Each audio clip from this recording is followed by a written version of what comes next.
Olá, seja muito bem-vindo ao nosso estudo. Nós estamos estudando a carta de Paulo aos Romanos. Bora lá.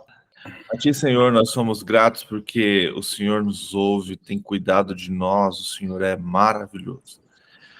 Nós te louvamos, te exaltamos e engrandecemos o Teu nome por Tua fidelidade, graça e amor. Santo, santo, santo é o Senhor Deus Todo-Poderoso, Criador dos céus, da terra, de tudo que há e de tudo que existe, aquele que é, que era e que há de vir. Nós te louvamos, te exaltamos, te agradecemos, Pai, por tua fidelidade, pela sua graça e pelo seu amor, Pai. Seu nome seja exaltado em toda a terra, que o Senhor seja glorificado hoje e sempre, Pai. Que tudo isso seja para a honra e para a glória do Teu nome, para que o Senhor seja glorificado, Pai. Nós te adoramos, te exaltamos, Pai querido, Pai amado. Obrigado pela sua graça, pela sua misericórdia, que se renovou mais uma manhã sobre as nossas vidas. Nós te louvamos e te exaltamos por isso, Senhor. Seja conosco, Senhor, no resto desse dia, que a sua palavra estudada nessa manhã continue ministrando aos nossos corações, que a gente possa ter entendimento, Pai, do que é ser justificado, do que é ser santificado e do que é ser glorificado, Senhor.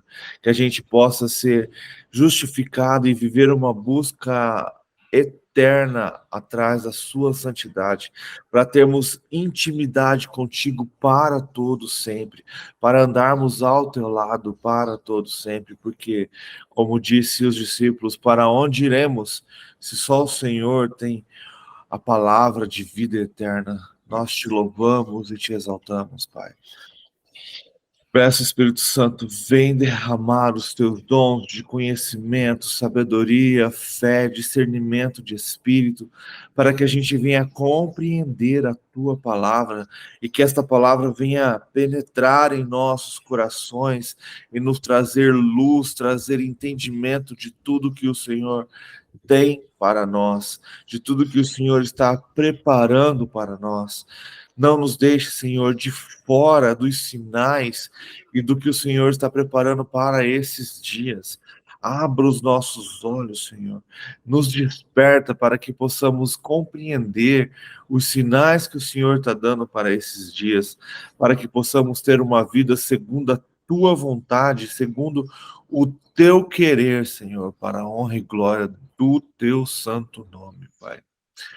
Te clamo, Deus, pela nossa nação, e todas as promessas de avivamento, de transformação, de celeiro que o Senhor tem para o Brasil, venha se cumprir segundo a tua vontade e segundo o teu querer, Pai.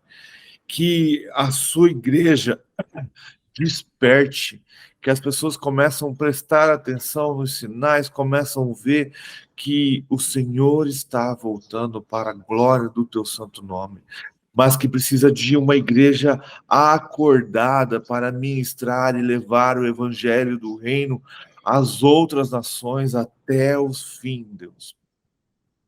Seja, Senhor, com os nossos governantes, que o Senhor esteja os abençoando e ministrando da sua graça e da sua justiça sobre aqueles locais, Deus.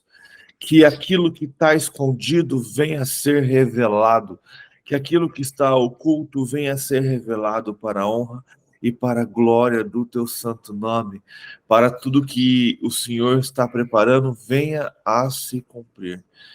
Senhor, te peço também por Jerusalém, que o Senhor traga paz para aquela nação, que o Senhor esteja consolando os filhos que têm perdido seus pais, os pais que têm perdido seus filhos, não só israelitas, Senhor, israelenses, mas também de todo o Oriente Médio, Pai, que está no meio desta guerra.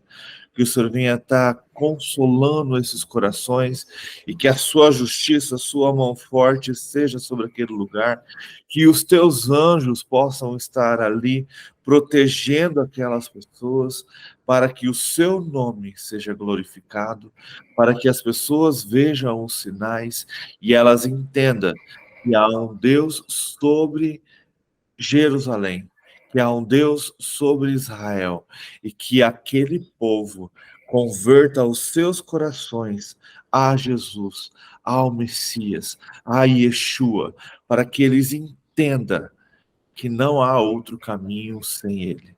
Move Espírito Santo sobre aquele lugar, para que haja conversão, transformação e glorificação do teu nome, para que haja uma adoração verdadeira, trazendo paz para Jerusalém.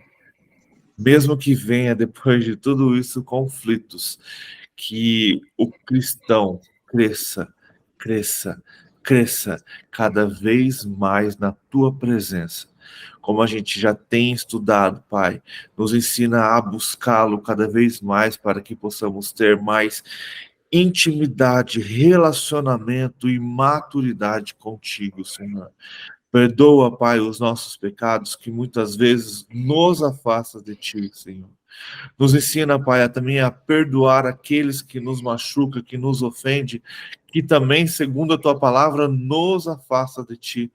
Porque se não perdoarmos como o Senhor também não perdoará os nossos pecados. Então, nos ensina, Senhor, a pedir perdão pelos nossos erros e também a perdoar aqueles que nos ofendem, Pai. A perdoar aqueles que nos carregam. E nos dá um entendimento ao ponto de não mais levar estas pessoas, de entender que é o máximo que elas têm para dar e que não precisamos ficar ofendidos, magoados ou de qualquer outra forma, não carregar essas pessoas. E que tudo isso, Senhor, seja para a glória do teu nome, que tudo isso seja para o louvor do teu nome, Senhor. Abençoa a vida de cada um aqui, abençoa a vida de teus familiares, que o Senhor venha trazer uma transformação completa em cada família aqui, Senhor. O real desejo de buscá-lo, que essa religiosidade que engloba as nossos entes queridos, Pai, caiam por terra, e que o desejo de ter intimidade e relacionamento contigo, Senhor, cresça, aumenta, e que, Senhor, desperte essas vidas, Senhor. É que eu te clamo, é que eu te peço, Senhor. Em nome de Jesus, continue ministrando aos nossos corações, para a honra e glória do teu nome. Em nome de Jesus, amém. Glória a Deus. Então, a gente está lendo o livro de Romanos. A gente está vendo Paulo ensinando aos romanos, porque ele está pregando aqui a gentios convertidos ao judaísmo que depois se converteram ao caminho, né? Na época não tinha cristianismo. Então eles se converteram ao caminho. Eles viram o Pentecoste, né? E falaram, cara, é isso que a gente quer. Só que eles se converteram a isso sem ter ninguém que os instruísse do que realmente era isso. Eles viram aquilo, o Espírito Santo moveu no coração deles, houve uma conversão, mas não houve uma transformação. Porque nem ao judaísmo verdadeiramente eles eram transformados. Porque eles já quebravam a própria lei do Senhor. Então, Paulo está aqui desde o capítulo 1 com essa carta os ensinando, né? Então, a gente já viu até agora sobre justificação, sobre graça, e é muito bom porque Paulo usa a fé judaica para inserir a eles a fé em Cristo Jesus. Então, ele vai mostrando a lei, as suas regras, suas ordens, o seu pecado que vem pelo fato de conhecer a lei, e vai mostrando que Deus, mesmo sabendo que você conhece a lei e você quer viver no pecado, ele permite, mas isso também o afasta do Senhor. A gente viu também que Deus não faz acepção de pessoas, mas não é que ele aceite qualquer um, e sim que no final de tudo ele vai julgar a todos. Não há queridinhos, sim, todos serão julgados pelas suas escolhas e pelas suas obras. A lei, ela Paulo também deixa claro que ela não foi excluída, e sim, ele mostra que a lei não salva, e sim, quem salva é a graça e a fé em Cristo Jesus, mas que a lei ela continua sendo o alicerce para uma vida digna e reta diante do Senhor. E a gente está vendo agora, a gente vai ver uma ilustração, a gente vai continuar ouvindo Paulo falando sobre a lei e as suas coisas. E a gente vê também, que a gente viu ontem, né, que não é porque aonde abundou o pecado, superabunda a graça. Não é porque você pecou muito que a graça será maior. Essa graça tem a ver quando você reconhece Jesus. Então, se você era uma pessoa super pecadora, vamos colocar assim, se você era um assassino e você reconhece Jesus como seu Senhor, o seu pecado gigante é coberto pela graça dele, que é maior ainda. Mas não significa que por isso, para ter mais graça, você precisa continuar pecando. E sim, ela não é a palavra acaba, mas ela julga aquilo. Agora, para você ter mais graça, mais fé, é necessário relacionamento. Então, o conhecer Jesus te liberta de todos os seus pecados, essa graça é maravilhosa. Mas não te dá o sentido de que, então continuarei pecando. Não. Quanto mais você peca, mais você se afasta. E na Dá o verdade, direito de pecar de novo, né? Fazer o mesmo, né? De novo. a nossa escolha é: eu quero ter relacionamento com Cristo. E para ter relacionamento com Cristo, precisa estar buscando santificação, que vem dele. Então, quanto mais perto de Cristo, mais longe do pecado estamos, mais sensíveis ao Espírito estamos. E cada vez mais a gente reconhece os nossos erros, a nossa falha, o quanto somos pequenos e o quanto desejamos cada vez mais estar perto do Senhor. E quando buscamos santidade e somos santificados por Cristo Jesus, há uma transformação em qual o pecado começa a ficar cada vez mais longe, cada vez mais escasso das nossas vidas. Então vamos continuar. A gente está lendo Romanos, a gente vai ler o capítulo 7. O meu título. Vocês sabem que esses títulos muitas vezes não tem nas Bíblias, né? Eles são colocados para que haja um entendimento mais ou menos do assunto. Igual eu gosto muito, eu já dei até uma palavra sobre isso, o filho pródigo. Não é esse o sentido daquele texto, esse título não tem, esse título foi colocado. O título mais certo dessa parábola seria sobre a parábola dos dois filhos. É que esse título já tem, né? De uma outra parábola sobre os dois filhos. Mas a parábola do filho pródigo não fala só sobre o filho pródigo, fala sobre um pai e dois filhos, né? Então, às vezes, o título não casa muito bem com o que está ali. E esses títulos servem só para isso, só veio esse adendo na minha cabeça para que a gente cada vez mais tenha conhecimento de que na Bíblia mesmo, no original das cartas, não tinha título. Só em Salmos a maioria tinha, tá? Só para a gente ficar mais ciente. Vamos lá, então, Romanos capítulo 7. A ilustração do casamento. Meus irmãos, falo a vocês como a pessoa que conhece, como pessoas que conhecem a lei. Então, Paulo não está ensinando qualquer um, né? É a mesma coisa da gente aqui. Eu falo com vocês, crente, que vocês conheçam a palavra, que vocês conheçam Jesus, que vocês conheçam o caminho. Então, Paulo está lá, ó. Não estou falando para pessoas que não conhecem, não estou falando para gentios que nunca ouviu falar sobre a lei. Eu estou falando com pessoas que conhecem a lei. Então, Paulo vai lá, ó. Meus irmãos, falo com vocês como as pessoas que conhecem a lei. Caso vocês não sabem que a lei tem autoridade apenas tem autoridade sobre alguém apenas enquanto ele vive. Por exemplo, pela lei, a mulher casada está ligada ao seu marido enquanto ele estiver vivo. Mas se o seu marido, morrer, ela está livre da lei e do casamento. Por isso,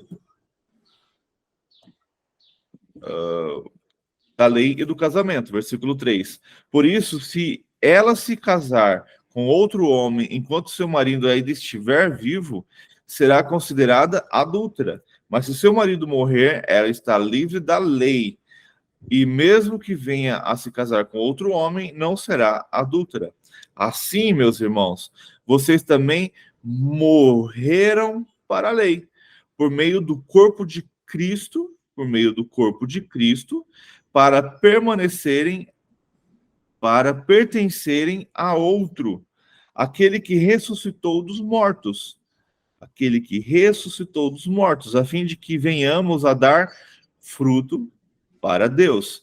Então, Paulo está falando aqui que quando aceitamos Cristo Jesus, nós morremos para a lei. É como se a lei fosse o nosso marido, né? E a lei morre, e agora nós estamos livres para casar com Cristo Jesus. Versículo 5. Pois, quando éramos controlados pela carne, as paixões pecaminosas despertadas pela lei, atuávamos em nosso corpo, de forma que dávamos fruto para a morte. Mas agora morremos para aquilo que antes nos prendia. Fomos libertados da lei para que sirvamos conforme o novo modo do Espírito, e não segundo a velha forma da lei escrita. Então, Paulo está deixando claro nessa passagem que estamos livres do julgamento que a lei nos dava por causa do pecado. Que Cristo Jesus nos libertou do jugo da lei. E a lei que nos trazia o pecado. Quando a graça vem, nos transforma. Então, não somos mais culpados pelo que a lei nos ensina. E sim, agora, por Cristo Jesus, que também nos transforma. E também nos mostra, né? E aí, então, se eu sou salvo, eu não peco mais. Não, você continua pecando porque a lei continua apontando o dedo para sua cara. Né? Versículo 7. A luta contra o pecado. Diremos então, a lei é pecado? De maneira nenhuma. De fato, eu não saberia o que é pecado a não ser por meio da lei. Foi o que eu acabei de falar.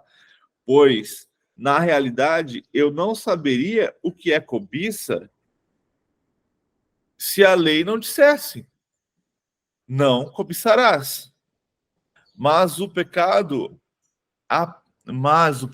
aproveitando a oportunidade dada pelo mandamento, produziu em mim todo tipo de desejo cobiçoso. Pois, sem a lei, o pecado está morto. Antes eu vivia sem a lei, mas quando o mandamento veio, o pecado reviveu e eu morri. Descobri que o próprio mandamento, destinado a produzir vida, na verdade, produziu morte. Pois o pecado aproveitou a oportunidade dada pelo mandamento, enganou-me e, por meio do mandamento, me matou. Então, olha só o que Paulo está querendo dizer.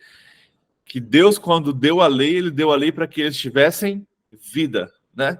Para que, diferente dos cananeus, aonde eles invadiriam a terra, eles fossem um povo diferenciado, um povo que não viveria os pecados daquele povo, porque eles tinham uma lei baseada no que Deus falou para eles não fazerem.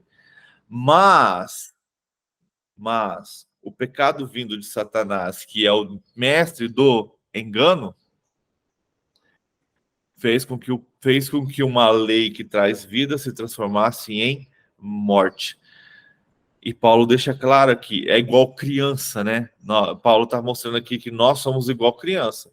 Não pega naquilo, é certeza que ela vai lá e vai pegar. Não mexe nisso, é certeza que ela vai lá e vai mexer. Então, não cobice, você vai cobiçar. Não adultere, você vai lá, adultere. Não isso, não aquilo.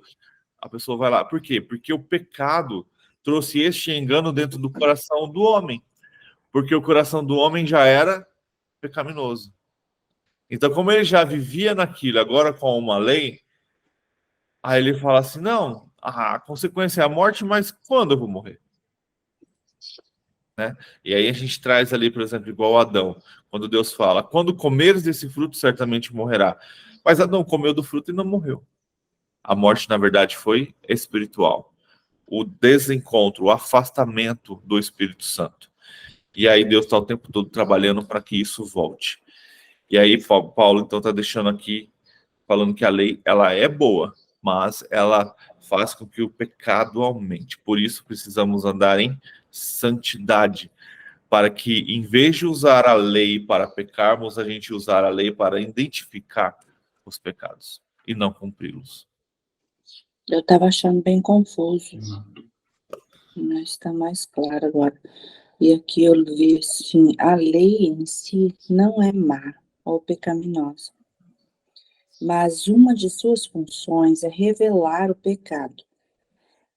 De fato, Paulo fala como se o pecado fosse um aspecto desconhecido à parte da lei, quando diz: eu não conheci o pecado senão pela lei. O pecado, tomando ocasião, usa a lei para incentivar a carne, que é a natureza caída, à ação. Mais uma vez, Paulo personifica o pecado quase como o próprio Satanás.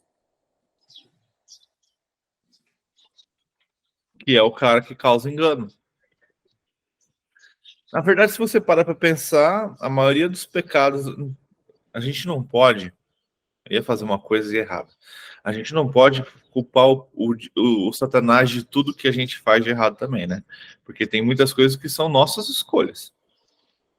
Mas ele quis dizer aqui que é como se o pecado tivesse essa autoridade, esse poder.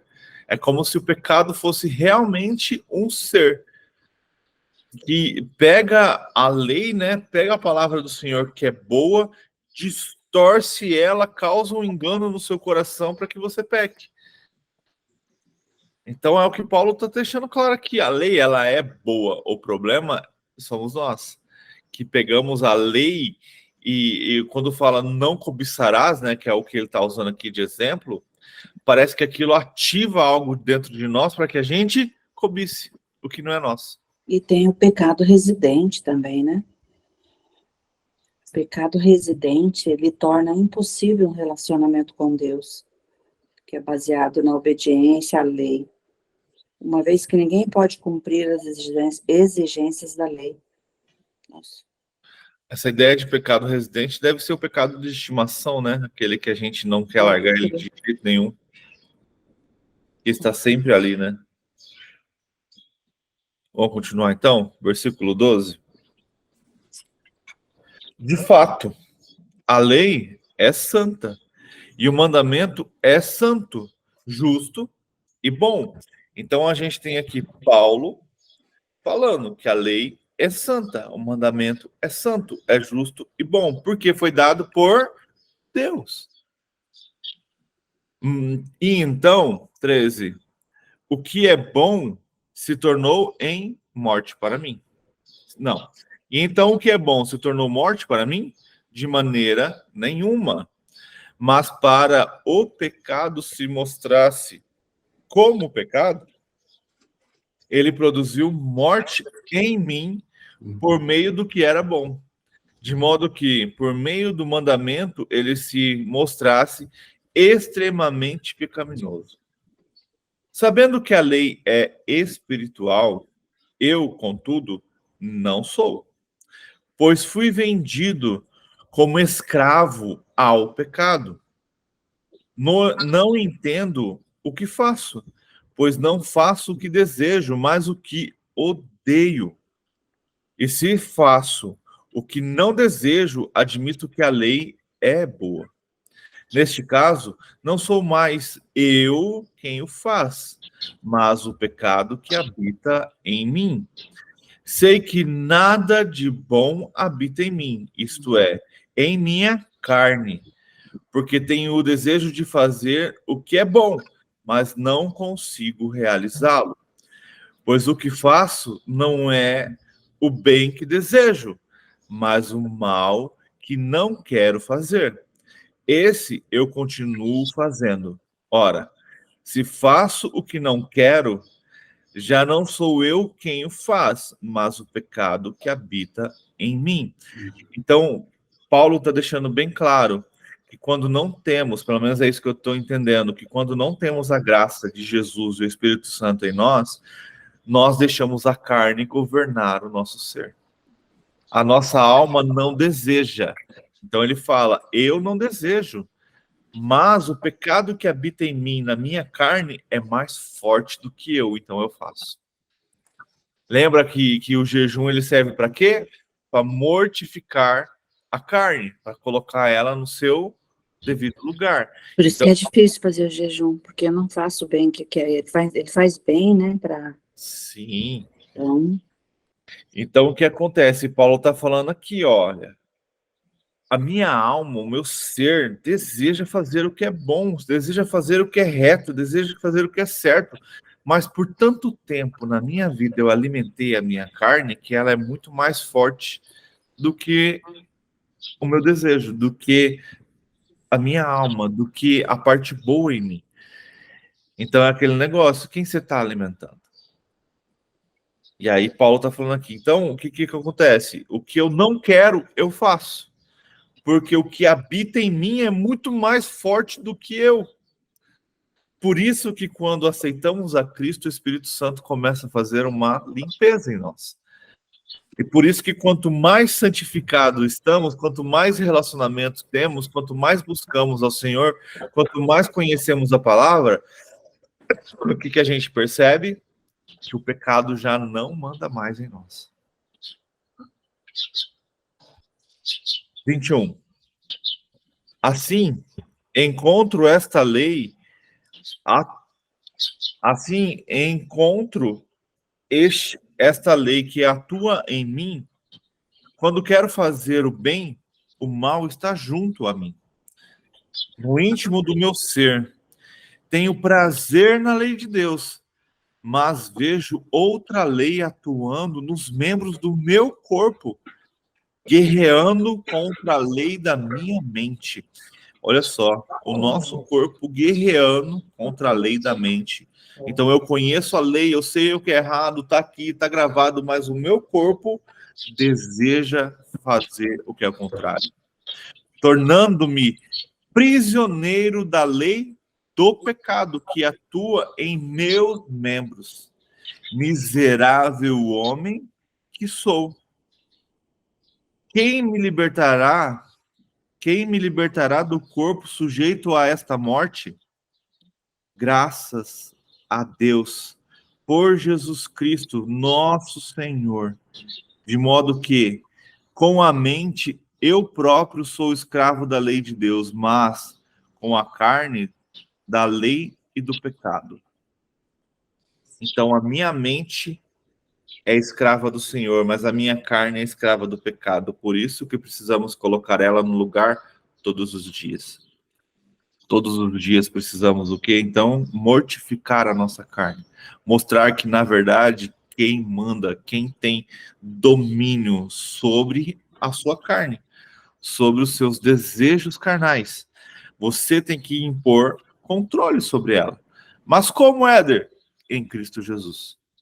Buscando a graça, buscando fé, buscando santidade, buscando transformação. Não tem outra maneira de você se santificar, de você se purificar, de você parar de cometer pecados, tanto os grandes como os pequenos, se não for em Cristo Jesus.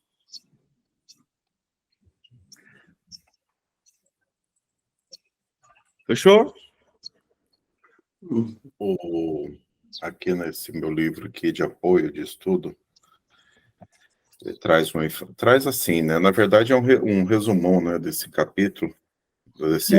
Eu acho legal esse comentário, porque é bem confuso esse pedacinho, assim, sabe? Se você não lê, assim, tá bem que o Éder, ele lê compassado, porque a gente dá uma encurtada, né?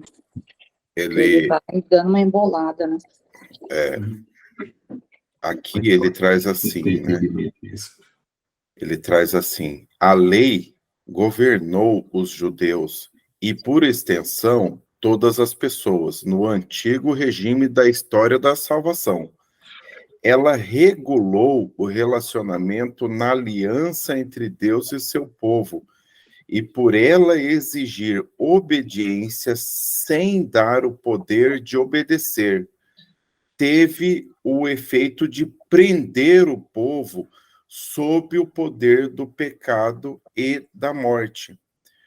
Somente ao sermos libertados do regime da lei é que podemos ser libertados também do pecado e nos unir a Cristo no novo regime, a fim de que frutifiquemos para Deus. Ou seja, a lei, ela exigia obediência, mas sem dar o poder de obedecer à própria lei. Entende? E aí, quando Cristo, quando a gente se entrega a Cristo, passa a ser um novo relacionamento, e não mais aquele sobre a lei. Porque a Cristo, sim, ele dá o poder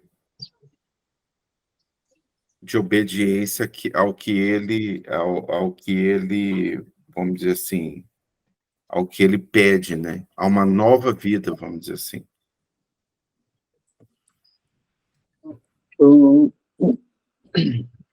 Do 24 a 25, tem um comentário aqui, assim: muitos comentaristas e tradutores modernos tentam reordenar esses versículos. No entanto, a ordem faz sentido se a interpretação delineada acima for seguida. Que no versículo 24, o sujeito clama por libertação da condição humana caída. Um clamor de ação de graças é então oferecido a Deus, porque o sujeito sabe que Jesus o libertará do seu corpo. O cristão reconhece que em sua mente ele deseja servir a lei de Deus, uma vez que ela é santa, justa e boa, além de espiritual. Contudo, ao mesmo tempo, sua natureza caída está a serviço dessa força estranha, que é o pecado. É uma luta, né? É aquele exemplo assim, ó. Não, amanhã eu vou ler a Bíblia. Amanhã eu vou acordar mais cedo, vou participar do grupo de leitura. A hora que o seu celular desperta a sua carne falando, dorme um pouquinho. Tá tão fresquinho agora. Tá tão bom aqui. Agora que você tá começando a descansar, vai não, fica aí. Ah, agora eu vou ler este livro. Não, aqui o celular é bem mais prático. Ele fala com você, você não precisa ter a dificuldade para ler. Você não precisa ter trabalho para ficar lendo. Então é mais ou menos isso. A sua mente deseja algo que é bom, mas o seu corpo não. Ou um exemplo massa. Vamos para academia? Vamos malhar, vamos caminhar, vamos correr. A sua mente deseja isso, a sua alma quer isso. E o seu corpo fala, não, meu joelho vai doer. Não, tô cansado. Não, vai demorar. Não, tem outras coisas para fazer. É mais ou menos isso que Paulo está dizendo. A minha mente deseja agradar ao Senhor, mas a minha carne, meu corpo, tem mais força do que a minha mente. Então, o que acontece? Por isso que oramos, jejuamos, estudamos a palavra e buscamos ao Senhor. Porque dessa maneira a gente está alimentando a nossa alma, que no caso a gente pode tratar ela como a nossa mente. E a nossa alma e a nossa mente sendo mais forte que o nosso corpo, a gente faz o corpo fazer o que a gente quer. E aí entra na casa daquele cara que acorda cedo e vai para academia. Entra naquele cara que acorda cedo, vai ler um livro, vai estudar a palavra, você entende? Isso aqui já é você tomando o governo da sua carne. Você falando para sua carne, ó, quem manda aqui sou eu, você fica quietinho aí. Entendeu? E eu vou te falar uma verdade, isso não vai mudar. Sua vida inteira você vai lutar. É difícil. Principalmente quando é pro lado bom, né? De ler a palavra, vai ter mais luta, né? Sempre dá vontade de ficar deitado. O sono é bem, quer dizer, o outro. Aquele sono da manhã é o mais gostoso. Eu tenho um comentário aqui bem interessante sobre o pecado. Ele fala assim que o pecado existe em todo ser humano desde Adão, mas a lei fez o pecado ficar especialmente poderoso. Ai, vamos falar fala um pouco mais disso. Não, ele está falando que desde Adão, então, pecamos. Então, desde Adão, o pecado ele existe. Mas vamos supor lá Adão. Adão faz algumas coisas que tecnicamente é contra a lei de Moisés. Mas ele não sabia que aquilo era contra a lei de Moisés. Até que viesse a lei, sim. Ele não estava pecando. Então, não era pecado, porque ele não sabia, né? Era desconhecido. Mas, lembra que Paulo falou que a lei muitas vezes está dentro do nosso coração? Que Paulo fala que muitos não conhecem a lei de ler e estudá-las, mas vivem sobre ela, porque ela está escrita em nosso coração. Então, eu acredito que acontece. O que fez, pelo menos eu creio desse jeito, o que fez Adão se arrepender de ter pecado, de ter comido do fruto? Essa lei que Deus colocou em seu coração. De que, na verdade, ele precisava voltar a se aproximar do Pai. Que é o que a natureza humana repete, né? Como você falou da criança. Você fala, olha, não põe o dedo ali na tomada. E vai lá e põe o dedo, que é pôr o dedo. Aí a gente tem que comprar protetor para pôr na tomada. Porque senão ele vai lá e põe o dedo. Então é essa propensão, vamos dizer assim, do ser humano. Aqui, ó, ele fala assim, o que o Paulo quer dizer com isso não é simplesmente que a lei mostrou a ele o que era o pecado, mas que a lei, com a sua apresentação clara dos mandamentos de Deus, deu ao pecado a oportunidade de incentivar a rebeldia contra Deus e deixou totalmente clara a sua propensão ao pecado e à morte. A nossa propensão ao pecado é tamanha que o simples ato de rotular uma ação como transgressão contra a lei santa de Deus nos leva a violá-lo. E é dessa maneira que a lei estimula o pecado e traz ira. Porque foi colocado que é uma lei. Rotulou que não pode fazer e a gente, pecador, né? Querendo contrariar quem é soberano. A gente tem a vontade de fazê-lo. Só que aí a gente não entende qual é a recompensa de não fazer. Eu acredito que por isso que a graça de Jesus que nos guarda, né? O Espírito que nos revela, ele mostra assim, cara, há uma recompensa para quem cumpre a lei. Há uma recompensa para quem obedece, né? Que a gente está o tempo todo falando sobre o quê? Sobre obediência e desobediência. Aí Jesus vem e com a graça leva todos os nossos pecados. Mas ainda precisamos fazer o quê? Precisamos ainda obedecê-lo. A gente tem a hipergraça traz algo totalmente ao contrário disso, né? Não, agora você aceitou a Jesus, você agora vive com base no amor e na graça. Então a lei do Senhor não serve mais para você. Jesus anulou a lei. Agora, se você me falar onde está isso, porque ele deixa bem claro. Ele fala assim, se você quer me seguir e viver comigo, me obedeça. E o tempo todo ele está ensinando sobre isso. Ah, mas ele transformou os 10 mandamentos em 2. Ah, mas pega os 2 é a base dos 10.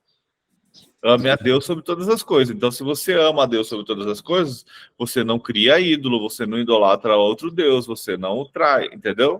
Ah, ame o próximo como a si mesmo. Ah, beleza. Se você ama o próximo como a si mesmo, você não mata, você não adultera, entendeu? Ele só resumiu, mas a lei Honra pai e mãe, faz isso, faz aquilo. compreende? Tudo é a mesma coisa. É a mesma coisa. Só que aí vem essa hipergraça, vem o amor exagerado que a gente tem hoje e quer pegar o Antigo Testamento e rasgar da Bíblia. Se duvidar, tem gente que quer ter só o Novo. Né? Vamos trazer ali para os... agora sumiu. Os Gideões, né? Que entregava aquela Bíbliazinha pequenininha só com o Novo Testamento. Aí as pessoas não querem hoje mais estudar a história de Deus e querem viver só do Novo Testamento. Só que aí elas... Eu pensava diferente, eu pensava que eles entregavam só com o Novo porque era para ficar menorzinho. Não, eu não estou julgando e não sei qual que é o sentido. Eu só lembrei deste exemplo porque é difícil achar uma Bíblia só com o Novo Testamento, né? Não existe. Mas eu tenho uma judaica que é só do Novo Testamento. Uhum. Então, os Gideões entregavam isso, né? Talvez seja realmente para ser menorzinha e tal. E eles queriam, eu acredito que eles queriam mostrar Cristo, né? Então, aí depois a pessoa ia atrás da sua própria busca, né? Quando a gente quer evangelizar dentro da nossa cultura, a gente apresenta primeiro a Cristo, né? Só que é por isso que a gente comete tanto erro quando a gente quer evangelizar um judeu. Porque a gente acha que o judeu tem a mesma mentalidade que nós ocidentais. E não é. Eles conhecem a Torá. Cara, as escrituras são apresentadas a eles desde pequeno. E eles também, por causa das histórias da igreja, eles conhecem o Cristo que a gente serve. Então, é igual Paulo. Paulo está mostrando para eles aqui, através da lei, que Cristo pode transformar isso e transformar essa lei em graça. Não que você vai descumprir a lei, mas que você pode fortificar a sua carne em Cristo Jesus. Que ele vai te santificar e te transformar. Então, esse pecado que é forte por causa da lei se torna fraco com a graça. Só que não significa que a lei se apagou. Voltando na minha linha de raciocínio, o que acontece? Essas pessoas, a maioria dessas pessoas, não vou generalizar, mas elas falam assim, não, o Velho Testamento não serve. O que serve é onde está Cristo, que é no Novo Testamento. Mas essas pessoas não leem nem o Novo Testamento. Porque se elas pelo menos estudassem de verdade o Novo Testamento, eles entenderiam que o Novo Testamento, igual a gente está acabando de ler aqui, está só falando do Velho, do Antigo. Se você pega Jesus falando, ele está falando sobre quem? Sobre o Antigo. Ele está cumprindo o que foi prometido sobre ele. Aí a gente vai lá em Mateus 24, versículo 15, que Jesus fala assim, ó, quem lê Daniel entenda. Ele está falando sobre o quê? Sobre o Antigo Testamento. Aí ele fala assim, que no fim dos dias será como no tempo de quem? De Noé. Ele está falando do quê? Antigo Testamento. Ele está falando, em Lucas fala que também não só Noé, mas como no tempo de Ló. Está falando do quê? Antigo Testamento. Conseguem entender? Então, essa hipergraça que fica... Aí, como que ele vai entender essa história se ele não foi lá no Antigo Testamento? Entende? Aí ele vai falar, quem é Ló? Ele tem que falar, quem é Noé? Então, essa hipergraça, essa ideia de pegar versículos isolados, essa ideia de ficar... Não, só o Novo Testamento agora serve. Cara, se você for ler Apocalipse sem o Antigo Testamento, você não entende nada. Porque são só referências. São várias referências. Por exemplo, ontem a gente estava lendo com a Isabelle capítulo 13.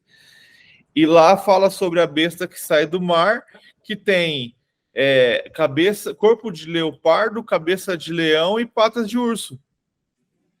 Onde está isso? Daniel. Aí, tipo assim, se você não lê lá, você não entende que aquilo ali está somando com o que já foi lido, com o que já foi estudado. Então, quando os apóstolos, igual a gente leu no livro de Atos, Estevão, o próprio Paulo, o próprio Pedro, usava o quê? Toda a história do Antigo Testamento, usava a história de Abraão e do povo saindo do Egito e todo o processo para mostrar para eles o quanto eles eram incrédulos e que eles precisavam crer em Jesus. E aí a gente tem aqui o que hoje? A lei sendo jogada no chão, sendo pisoteada. A gente pega aí esse sistema global hoje, o que eles querem? Apagar a lei. Porque a nossa cultura, o sistema do mundo hoje está mudando, mas ele era baseado nos 10 mandamentos. Se você rouba, você vai preso. Se você trai, você é julgado por traição e tem o divórcio. Então, tipo assim, a nossa conduta de vida é baseado na lei, nos 10 mandamentos. Ela é a base da sociedade. E aí, o que hoje esse sistema global está querendo fazer? Não, nada a ver. Nada a ver. Né? É a entidade dessa época, é o nada a ver. Não tem nada a ver. Não, para quê? O que tem roubar um celular? É apenas para que ele possa comer. Não, ela matou os pais. Solta ela no Dia dos Pais para visitar quem? Eu quis dizer que são os nossos demônios. Nada a ver, e o que tem? Eu gosto. Tem uma série, não é nada santificada e não é nada boa de assistir, mas é um livro também, que é uma série que está no Premiere, que é Deuses Antigos, acho que é esse o nome. Eu nem lembro, que eu assisti só a primeira temporada e já faz uns 4 anos. Mas o que ela fala? Eu não lembro se é esse o nome. Ela fala sobre isso, ela fala que na antiguidade, quem que eram os deuses adorados? Zeus, Hércules, então tinha esses caras. E essas entidades, quanto mais elas são adoradas, mais poder elas tinham. Então, essa série mostra o quê? Zeus tentando buscar voltar a ter poder. Porque as pessoas o esqueceram. E aí ele vai combater contra quem? Contra os novos deuses. Que é quem? A TV, a internet, o celular.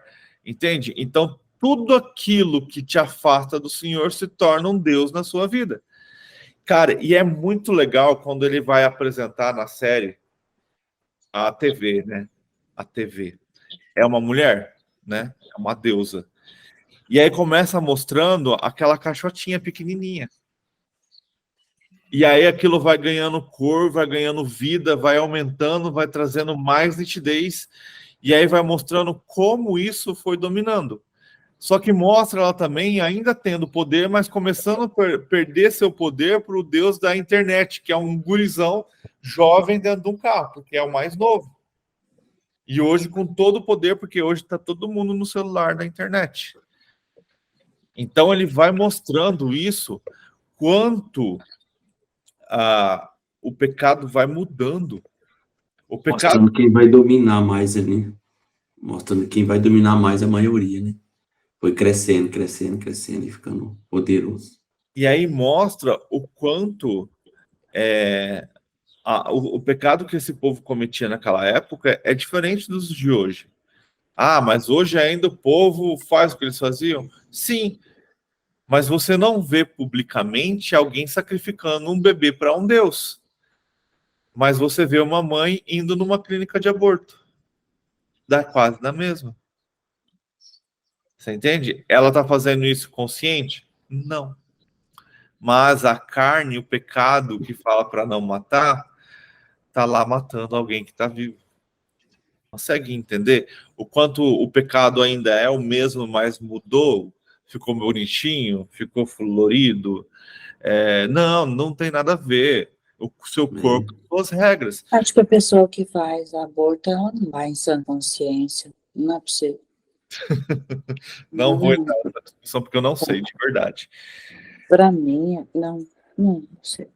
Mas vocês viram um podcast que a Fernanda Brum participou? Que tá virando... eu vi que ela não mostra o corpo. Que ela falou, não é, a polêmica não é exatamente por ela não mostrar o corpo, foi por falar que o corpo dela é do marido dela. Ah, é verdade. Eu vi só um pedacinho. Porque é um podcast secular, né? Vamos colocar dessa forma. A entrevistadora não é cristã. Nem sei quem é, na verdade. Uhum. Mas ela gosta de se exibir. Né? Ela deixa bem claro quando ela está conversando com a Fernanda ali. E a Fernanda Brum fala, não, o meu corpo é meu. Meu marido. É. O meu corpo é meu. Quando eu caso, o meu corpo passa a ser do meu marido. Nossa, achei interessante. E isso está escandalizando a sociedade. Principalmente as feministas que têm a ideia de que, não, meu corpo É meu, eu faço o que eu é quero. meu, eu faço o que eu quero. E aí ela fala assim, a menina fala assim, não, mas a Fernanda Brum fala, não tem motivo que me faça querer exibir meu corpo para outras pessoas. Aí a menina fala assim, não, mas eu gosto de like, eu gosto de pessoas curtindo, eu gosto de mostrar meu corpo para os outros. A Fernanda Brum fala assim, eu também gosto de admirar meu corpo, só que sou eu diante do meu espelho. É muito massa que ela fala assim, Fernanda, você tá boa, hein? Mas isso é pro meu marido. Você não vai me ver mostrando decotão, você não vai me ver calça colada. E a menina vai falando assim, então, mas se você me ver desse jeito, como você vai ficar? Ela fala, eu vou ficar escandalizada. O interessante nesse podcast é que você vê claramente, né, a posição de uma cristã, vamos dizer assim, e a posição da outra pessoa, do que ela tem de ideia para a vida, né? Não, mas eu gosto, porque eu mostro o meu corpo, e com isso eu ganho likes, as pessoas admiram, né? É uma coisa assim interessante você ver e falar assim, nossa. Seguidores, né? Bastante E seguidores, que importante.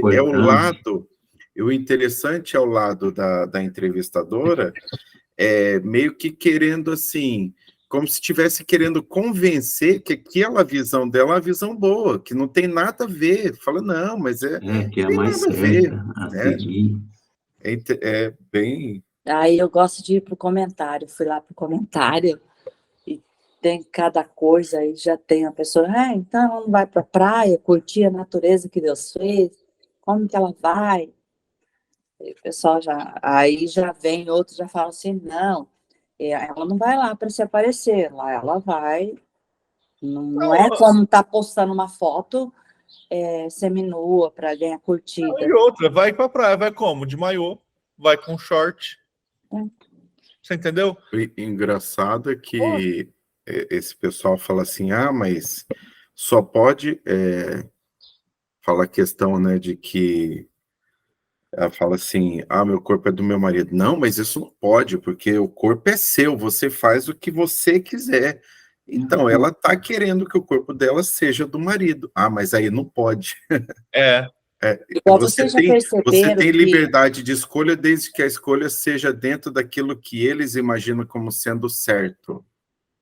vocês já Entende? perceberam que agora em todas as séries, filme, em tudo que você vai assistir, sempre vai ter a palavra, a frase, você pode ser o que você quiser. Sempre, isso aí já é uma mensagem subliminar. Mas é a mensagem dessa época, né? É a mensagem da época. Eu fui assistir Elementos. Elementos. De verdade, perto das coisas que a gente vê hoje em dia, eu achei bem sossegado. Acho que eu quero assistir ele. Eu achei bem sossegado, sabe? Eu Perto tava de tanta confundindo coisa Elementos que a gente vê. com... Como que chama aquele outro que parece Elementos? Não sei. Ah, Divertidamente? isso, eu pensei que era Divertidamente. Não. Qual que é o negócio de Elementos? E essa frase tem, você pode ser quem você quiser. Uhum. Mas não foi nem isso tanto que fez o mundo ficar contra o filme. Foi porque tem um personagem não binário, vamos colocar assim. Mas, cara, é muito sutil e muito rápido. É coisa que adulto percebe, criança não. Não, é pelo contrário. Quase o adulto não percebe. A criança ela já... Não, dentro do contexto ali, não. Porque dentro do filme, ela tá fazendo... Você tem que prestar muita atenção que aquele ser, né? Eu acho que era... Eu não assisti. Eu não vou lembrar que era. Mas tem que prestar muita atenção para saber que é um personagem afeminado. Só que ele tem 1 minuto de tela, de 2 horas de filme. O filme é bonitinho, o filme é legal, tem a ver com mudanças, tem a ver com realmente, tipo assim, cara, é o fogo se relacionando com a água. Então, realmente, é algo assim, nossa, que mudança. Cara, se você colocar hoje dentro do contexto, realmente, tem a ver com mudanças, tem a ver com você pode ser quem você quiser e você pode se relacionar com quem você quiser. Mas, dentro da história, a água é um homem e o fogo é uma menina. Então, tipo assim, cara, o único não binário ali, né? O único binário, na verdade, né? É só esse momentinho ali que ela tá fazendo uma leitura e mostra que eles são um par um do outro e acabou. Então, muitas vezes. Só que o que acontece? Ah, mas aí já tem, né? Beleza. Se você não mostrar isso pro seu filho e mostrar para ele o que é certo e o que é errado, você vai ficar escondendo o resto, vai ficar escondendo dele pro resto da vida as coisas. Você entende? Então, é mais fácil você assistir junto com ele, por exemplo, e explicar, se entrar na dúvida, ele explicar o que é aquilo, do que você passar a sua vida inteira escondendo e quando chegar na adolescência ele vai descobrir. E aí ele vai descobrir por quem? Por quem às vezes quer doutrinar ele para ser. E aí vai mostrar que aquilo na verdade é bom, que aquilo é normal, que é natural você gostar de alguém do mesmo sexo. Só que se você desde pequeno fala para o seu filho que esse tipo de pessoas existem, mas que Deus não se agrada desse tipo de atitude, não da pessoa. Lembra que Deus condena a atitude da pessoa. E a escolha da pessoa vai condená-la. Mas a gente não pode condenar a pessoa, e sim suas atitudes. A gente tem que amar as pessoas. E orar para que haja transformação dessas pessoas. Mas a gente também não pode ser conivente com suas atitudes. Então a gente tem que explicar aos pequenos que isso existe, que isso hoje em dia está mais normal do que na nossa época.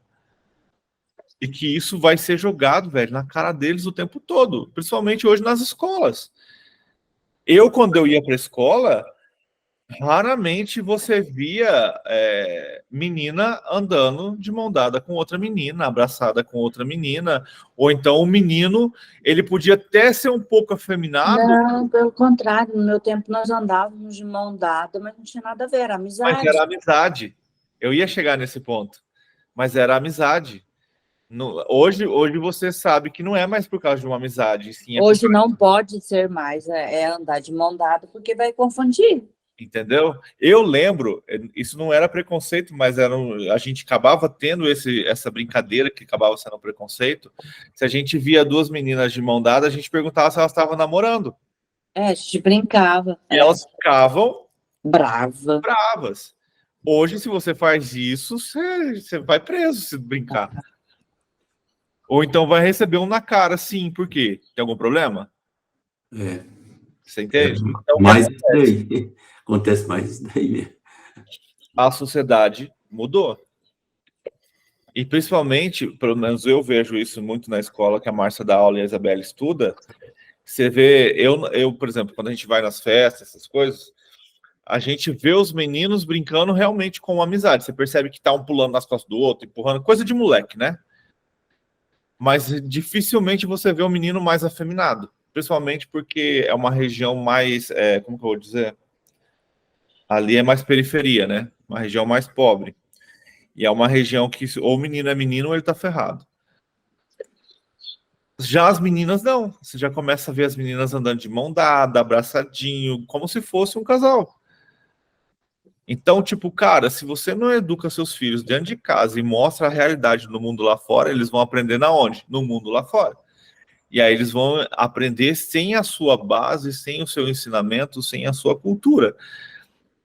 Sem você mostrar do que Deus se agrada e do que Deus não se agrada. Então, se você mostra para o seu filho isso, quando ele for lá fora, ele já vai estar preparado para enfrentar isso. Você já deu as armas para ele para isso. É igual um primo da Márcia, eu achei bem interessante, que ele tinha um filho adolescente na época, e o filho dele sentiu o desejo de tomar cerveja. Qual poderia ser a atitude dele? repreendê-lo, falar que isso faz mal, que isso é do diabo, que isso é do inferno, que isso mata, que isso conduz, que isso. Não, ele foi lá e comprou. Foi lá, comprou, pôs na geladeira, deixou gelar, serviu para ele e para o filho. A hora que o filho tomou, cara, para quem vai tomar cerveja a primeira vez é horrível, é amargo. O filho tomou e falou, nossa, que troço ruim. Nunca mais tomou. Então, o que é? É o pai ensinando as coisas. Agora, se ele vai lá fora, se uns amigos começam a mostrar para ele, o que um amigo faz, né? O amigo da onça. Não, continua tomando que o sabor melhora. É ruim, mas é bom. Você entende? Não, você acostuma. É igual fumar. O cara que dá a primeira tragada, ele quase morre. Porque não tem lógica você engolir uma fumaça e querer pôr ela para fora. Eu, graças a Deus, acho que eu não fumei na minha adolescência porque não deu certo, porque Deus não queria. Mas eu vi minha mãe a minha infância inteira fumando. Eu era, como que é? Fumante passivo.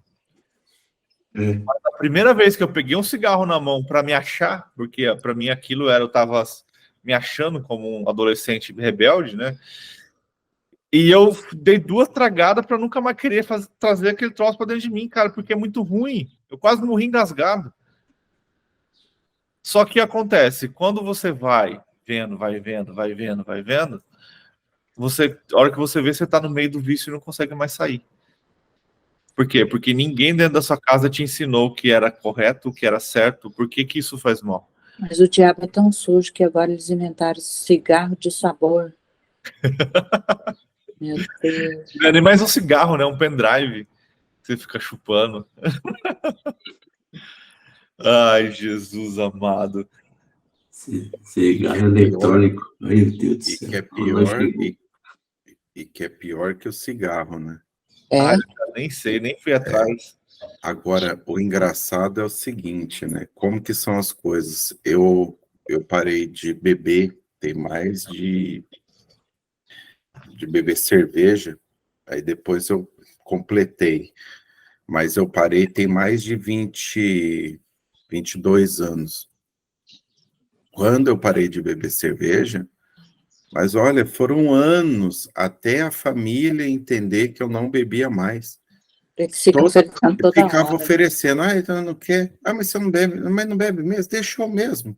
Assim não, é com o Romário. Mas olha, foram anos, até entender que não bebia mais. Mas não faltava gente para oferecer e para questionar e para dizer por quê. Ah, só um pouquinho. Ah, só um interessante. Legal refrigerante, né? Também faz tempo que eu larguei, rapaz, mas no trabalho da gente é uma juntação de dinheiro para comprar coca, chipa. Não, mas dá raiva. Eu dou dinheiro para ajudar, cara. E as pessoas, todas vezes que compram, pega a coca lá, toma lá, pega lá, coca lá. Eu falo, puta que lá merda, eu já falei que eu não tomo coca, velho. Não tomo refrigerante. Você dá dinheiro para ajudar? Eu dava. Tem que parar de dar. Porque eu ia comer a chipa, né? Que eles compravam coca e chipa, saía para testar carro e aí voltava com coca, com chipa, eu comia chipa e eu sempre levava uma garrafinha d'água no meu trabalho, já congelada. Eu bebia água. Não, você não pode contribuir, você não participa. Não, mas ele participa por causa da chipa. Ah, tá. Para comer. Mas, por exemplo, eu tava vou dar 2 exemplos sobre a refrigerante. A Márcia foi num evento esse final de semana, numa igreja lá em Rio Verde, era aniversário. E aí teve churrasco, um monte de coisa. Aí eu zoei com ela, né? Antes dela ir, eu falei, vocês já estão preparados para tomar refrigerante? Aí a Isabelle, não. Aí a Márcia falou, pior, né?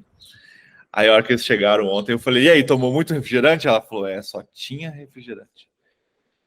Por quê? É mais barato. E eles não pensam que hoje a sociedade tem muita gente que já não toma mais.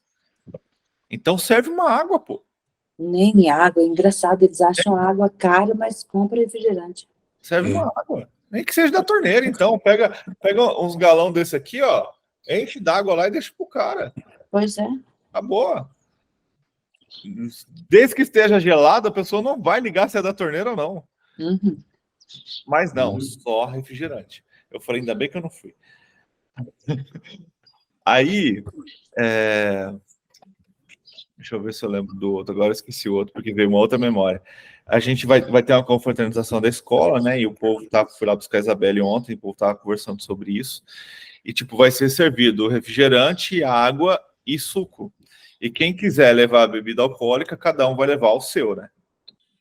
Aí eu fui brincar com a Isabelle falando que ia levar umas caixas nela. Pra quê? Ué, pra vender, ora. Vou ganhar dinheiro. Pior. A gente... Mas mesmo quando eu tomava, eu não tomava mais que 2, cara. Não consigo, não dou conta.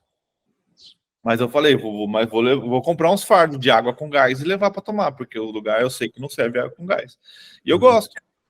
Então, tipo assim, é você mudar, né? Mudar os seus valores, mudar as suas escolhas. E aí, quando a gente, voltando para o que a gente está lendo, é isso, é colocar a carne e o pecado no seu devido lugar. É colocar ele no seu devido lugar, mostrar. E como você faz isso? Mudança de hábito é a primeira. Esse hábito de acordar cedo faz com que, por exemplo, quem gosta, quem vai, por exemplo, você já acordou, você já tem gente que já fez seu café, já se preparou, tá aqui, já tá trabalhando, tá fazendo uma coisa, fazendo outra, ouvindo a palavra e por aí vai. Aí sai daqui, vai ler um livro ou vai para a caminhada, vai fazer alguma coisa, seu dia rendeu. Enquanto tem outros que ainda tá dormindo. Então, começa pela mudança de hábito. Então, essa mudança de hábito, você já vai começar a mortificar a sua carne. Parar de alimentar o pecado. Você vai começar, então, a alimentar o seu espírito, a sua alma. Igual eu falo com minha filha, acorda em cima da hora, já sai correndo, passa o dia na correria. Ai, tô atrasado, e vai, meu Deus do céu. E falar de esquecer das coisas, né? A gente vai fazendo isso e vai começando E como a se dominar. Você vai se dominando. E é interessante que a gente não pensa no poder da nossa palavra. Você acordar falando, eu tô atrasado, você vai passar o dia inteiro o quê? Atrasado. Atrasado. E essa palavra, nós não podemos dizer, eu estava vendo um videozinho, eu até esqueci, eu ia mandar para você. Essa palavra nós não podemos dizer, porque está profetizando o tempo todo. Tô atrasado. E aí você sai de casa correndo, fecha todos os sinais, começa a ficar nervoso, daqui a pouco já tá xingando, e vai indo, e vai embolando o nervosismo. Consegue entender que a nossa vida ela é feita de legalidades? Você dá legalidade para Deus e você dá legalidade para o diabo. Então, se você já acorda falando que o seu dia vai ser ruim, que, cara, tô atrasado, mas que merda, puxa, segunda-feira, que droga, tem que ir para aquele trabalho chato. Você tá dando legalidade para quem agir na sua vida? Agora, se você acorda falando, bom dia, que dia maravilhoso, já acorda assim, ó. Acorda sorrindo, já acorda, mesmo que você não queira, mas acorda assim, já sorrindo. Tem que encostar na orelha. Assim. Muda o seu dia, cara. Para o cérebro entender que a serotonina funcionasse. Profetiza coisas boas logo cedo, já desperta com essa energia, já desperta com a vontade de fazer algo mais, de fazer algo diferente, já desperta com a certeza de que mesmo que possa dar coisas erradas, Deus está contigo. E essas coisas erradas deram para alguma coisa certa dar na frente. Sim. Muitas vezes a gente fala assim, puxa vida, furou o pneu do carro. Aí você já reclama. Mas se não tivesse furado o pneu do carro e você tivesse ido, talvez você tivesse batido o carro e morrido alguém da sua família. Sim. Então, temos que parar de reclamar. Eu não sei, isso não tem nada a ver, mas eu não sei se vocês viram uma teoria do filme Titanic, que está saindo agora, de que o Jack ele é um viajante do tempo. Não vi. Tem uma teoria agora de que o Jack... Porque se pegar as coisas que o Jack fala e faz, comparado com a década que aconteceu, afundou o navio, não é coerente. Porque ele fala de algo que surgiu 10 anos depois. E no filme ele fuma um cigarro de filtro que surgiu quase 20 anos depois. Então eles têm uma teoria, olha que louco isso, vai entrar dentro desse assunto, de que o Jack ele era um viajante do tempo, E naquele momento que ele salva a Rose, lembra que a Rose ia pular no mar? Se ela, ó, vamos trazer a situação se acontece. Se ela ali se joga, o navio tem que parar para resgatar o corpo.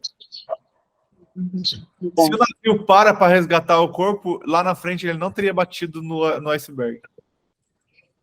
Porque o iceberg... Nossa, é verdade. Porque, cara, imagina, parar, resgatar um corpo, avisar a polícia, chegar um corpo para resgatar, aí até o barco voltar à sua rota, já tinha ido embora o iceberg. Mas o Jack, ele salva ela. O navio não para, continua, bate e afunda.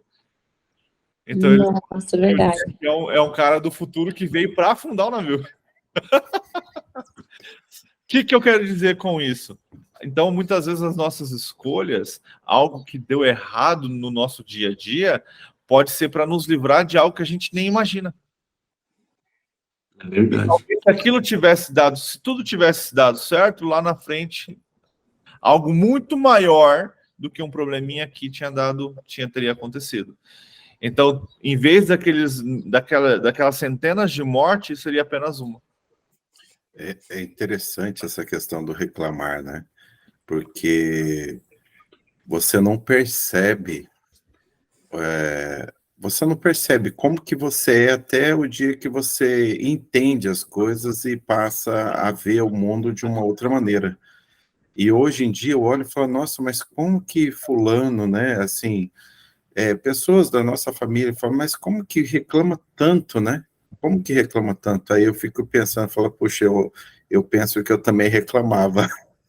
Mas agora eu não tenho como, né? Você acaba não tendo as lembranças, assim, você acha que não reclamava tanto, mas acho que eu reclamava também, né? E hoje em dia você olha e fala, nossa, todo, né?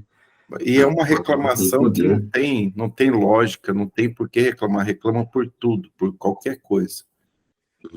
Não tem como a pessoa ir para frente assim com tanta reclamação. E a gente tem que tomar cuidado com a bolha que a gente está, né? É igual falar mal dos outros. Se você está no meio de gente que reclama, você vai reclamar.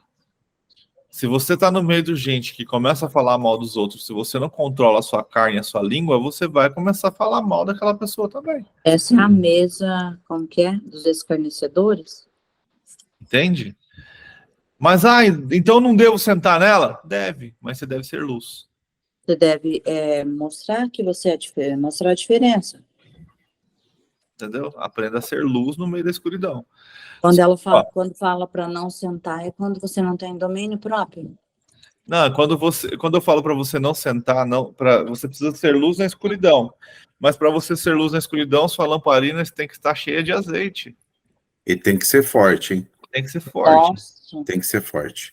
Porque entendeu? eu penso o seguinte, se você sentar na roda dos escarnecedores, você tem que sentar, você tem que dar a mensagem que tem que ser falada, né?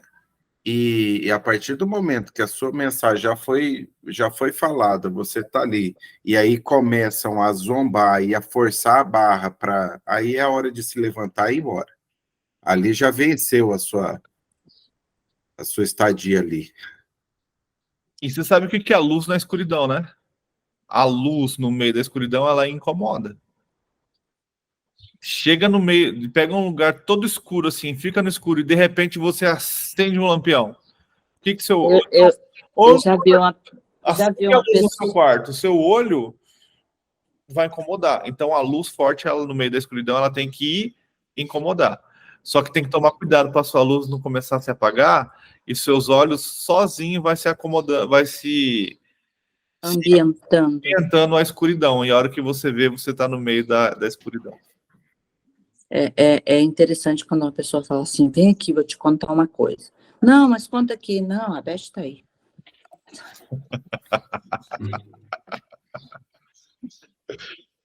Ai. Eu sou cafona e quadrada. Mas eu gosto muito de um testemunho do Carl Duarte. Ele fala assim, que ele chega no meio dos amigos antigos e ele percebe, por exemplo, que eles estão conversando sobre mulheres. A hora que ele chega perto, os caras, vamos mudar de assunto que o pastor chegou. Então, tipo assim, ele já criou uma autoridade que na presença dele não adianta falar isso porque ele não vai permitir. Uhum. Então, quem nós somos no meio da nossa sociedade?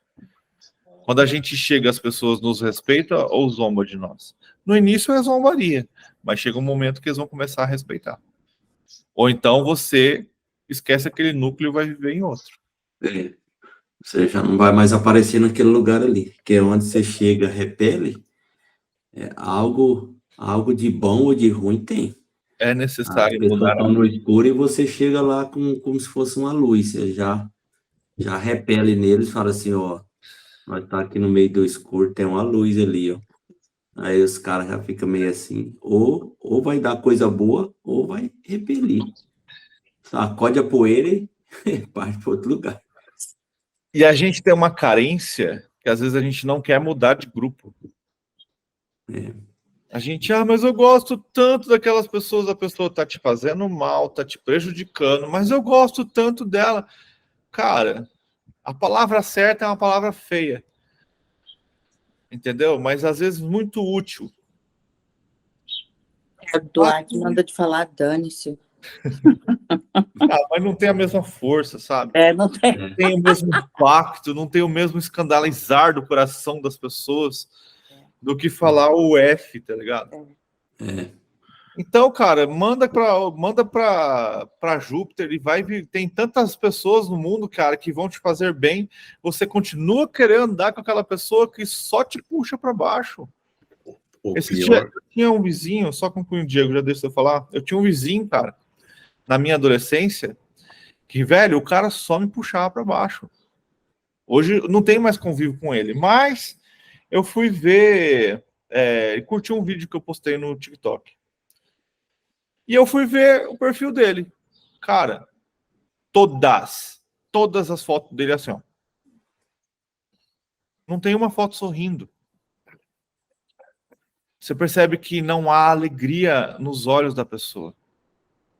Não há vida, cara. Parece que a vida do cara é desgraçada. A vida do cara é para baixo o tempo todo.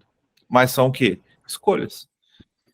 O que eu ia falar às vezes a pessoa não quer desfazer da roda de amigos, né, que frequenta há anos, e aí começa a abrir pequenas concessões para aquilo que para ela, na vida dela, não faz mais sentido, não tem porquê. E essas pequenas concessões é que não te dá autoridade para que quando você chegar numa roda de amigos que eles estão falando asneira ou comentando coisas que são impróprias, eles não mudem de assunto. Então, assim, por isso que o Cláudio Duarte falou, quando chegou lá, falou, vamos mudar de assunto, chegou o pastor, né? Eu tenho um colega que trabalha comigo, que ele tem uma coisa que ele está fazendo ultimamente, tem uma fazenda que ele está indo lá, e ele acaba levando a palavra lá, sabe? E o pessoal já tem pedido para ele estar sempre retornando lá. Só que lá eles têm o costume de, quando eles se sentam para almoçar, ou final de semana, eles tomarem cerveja, mas quando ele chega lá, eles deixam de tomar cerveja. E ele nunca pediu para os caras parar de beber. E ele falou, Diego, é incrível, eu chego lá, os caras, eles não bebem quando eu tô lá. E aí ele consegue entregar a palavra. Já está causando impacto. Está causando impacto, mas você tem que ter uma certa autoridade. Você não, né? A autoridade não é sua, lhe foi concedida. Né? Mas e vem do próprio espírito, né, cara? Ele constrange o ambiente. Mas para isso precisamos ter relacionamento e intimidade. Fechou, gente? Fechou. O assunto é bom, se deixar a gente vai embora. Aí a Rose tem que sair daqui a pouco. É verdade. Ô, Rose, vai ter hoje? Quer convidar o pessoal? Sim, hoje nós vamos ter reunião aqui na minha casa, 19h30. Vou colocar o endereço aí no grupo. Quem quiser vir orar e ouvir a palavra com a gente, vai ser uma honra recebê-lo. Obrigada. Legal. Fechou, então? Vamos estar orando para a gente encerrar. Pode orar, Diego, para a gente finalizar? Posso. Amém. Oremos. Senhor nosso Deus, ó Pai amado, obrigado, Senhor, obrigado por mais um dia que o Senhor nos concede, ó Pai. Agradecemos a Ti, ó Pai, a oportunidade de acordarmos cedo, ó Pai, e darmos as nossas primeiras horas, ó Pai, em estudo da Tua palavra, ó Pai, buscando aquilo que o Senhor quer dizer aos nossos corações, a cada um aqui, ó Pai. Queremos conhecer mais de Ti, ó Pai, não para nós mesmos, não para nos engrandecermos, ó Pai, mas apenas para louvar a Teu nome, ó Pai, Amém. o único que é digno de louvor, de ser adorado, de ser exaltado, ó Pai. Somente a Ti, ó Pai, toda a honra e toda a glória, ó Pai. Paizinho, queremos que o Senhor esteja sempre conosco, ó Pai, neste propósito, nessa ideia, ó Pai, de buscar cada vez mais o Senhor, ó Pai. Sabemos, ó Pai, que muitas vezes o nosso corpo físico, ó Pai, quer outra coisa. Como foi falado hoje, ó Pai, na palavra, aquilo que é do Senhor, ó Pai, a gente muitas vezes não tem a vontade de fazer. Mas aquilo, ó Pai, que agrada a carne, isso aí frequentemente nos é chamado a fazer e temos a vontade de fazer. Por isso nós pedimos, ó Pai, que o Senhor esteja sempre derramando, ó Pai, através do seu Santo Espírito, esteja derramando em nós o dom do discernimento, ó Pai. Esteja conosco, ó Pai, naquilo que é certo e naquilo que é errado, naquilo que o Senhor tem para nós nos nossos dias, esteja sempre à frente, ó Pai. Pedimos, ó Pai, por todos aqueles que em algum momento já estiveram nesse grupo e que ultimamente não têm entrado, que o Senhor esteja com ele nas vidas deles, ó Pai. Esteja incomodando através do seu Espírito, ó Pai, para que eles busquem ao Senhor. Se não for neste grupo, que seja em outro, mas que eles possam, através do seu Santo Espírito, buscar esse entendimento. Paizinho, queremos também pedir pelas nossas famílias, por aqueles que estão adoentados, que o Senhor esteja levando a cura. Esse é o nosso desejo, Pai, mas que seja feita a sua vontade sobre as vidas deles e sobre as nossas vidas também. Paizinho, queremos pedir pelo nosso país, pelos nossos governantes, que o Senhor esteja sobre a vida de todos eles, ó Pai, esteja trabalhando em seus corações, ó Pai, e queremos pedir também, ó Pai, por Israel, pelos palestinos também, por todos aqueles, ó Pai, que estão neste momento, ó Pai, passando por dificuldades ali na faixa de Gaza, porque já se acabaram muito dos alimentos, ó Pai, a água também já tem faltado ali, ó Pai.